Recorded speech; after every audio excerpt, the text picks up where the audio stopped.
ಇದು ಅನಿವಾರ್ಯ ಆಗುತ್ತೆ. ಯಾಕಂದ್ರೆ ತುಂಬಾ ವರ್ಷಗಳಿಂದ ನಾವು ಕಾಯ್ತಾ ಇದ್ದೀವಿ.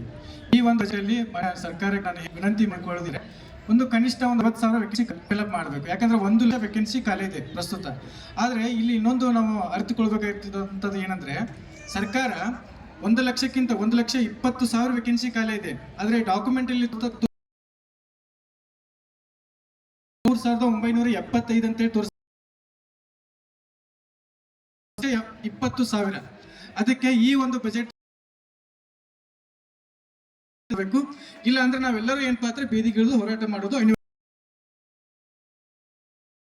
ನಾವೆಲ್ಲರೂ ಎಲ್ಲ ಡಾಕ್ಯುಮೆಂಟ್ಸ್ ಗಳನ್ನ ಮಾಹಿತಿ ಹಕ್ಕು ಕಾಯ್ದೆಯಲ್ಲಿ ಮತ್ತು ಸಾರ್ವಜನಿಕ ಹಿತಾಸಕ್ತಿಯನ್ನ ಕೋರ್ಟ್ದು ನಾನು ನೋಡ್ತೀನಿ.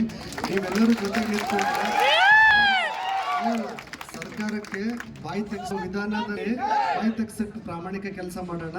ಅದಕ್ಕೆ ದಾಖಲೆಗಳು ನಿಮ್ಮ ಹತ್ರ ಇದ್ರೆ ಸರ್ಕಾರ ಈಗ ಹೈಕೋರ್ಟಲ್ಲಿ 4 ಜನ ಜಡ್ಜ್ ಒಳ್ಳೆ ಜಡ್ಜ್ ಇದ್ದಾರೆ. ಭಾಳ ನಿಜವಾಗಿಯೂ ತುಂಬ ಒಳ್ಳೆ ಜಡ್ಜ್ ಇದ್ದಾರೆ. ಅವ್ರ ಬಗ್ಗೆ ವರ್ಣನೆ ಮಾಡೋಕ್ಕೆ ಶಬ್ದಗಳಿಲ್ಲ. ಅಷ್ಟು ಸಾಮಾಜಿಕವಾಗಿ ಸ್ಪಂದಿಸಂಥ ಜಡ್ಜ್ಗಳಿದ್ದಾರೆ. ನೀವು ದಾಖಲೆಗಳು ತಗೊಂಡು ಬರ್ರಿ. ನಾನು ಒಬ್ಬ ಅಡ್ವೊಕೇಟ್ಗೆ ಹೇಳ್ತೀನಿ, ಸಾರ್ವಜನಿಕ ಹಿತಾಸಕ್ತಿ ಅರ್ಜಿ ಸಲ್ಲಿಸಿ ಇಷ್ಟು ವರ್ಷದಿಂದ ನಮ್ಗೆ ಅನ್ಯಾಯ ಮಾಡ್ತಾ ಇದ್ದಾರೆ ಅಂತೇಳಿ ಒಂದು ಕೋರ್ಟ್ ಮುಖಾಂತರ ಸರ್ಕಾರಕ್ಕೆ ಕಿವಿ ಹಿಂಡಿಸೋ ಕೆಲಸವನ್ನು ಮಾಡೋಣ. ಅದಕ್ಕೆ ನಾನು ನಿಮ್ಮ ಜೊತೆಗೆ ಸದಾ ನಿಲ್ತೀನಿ.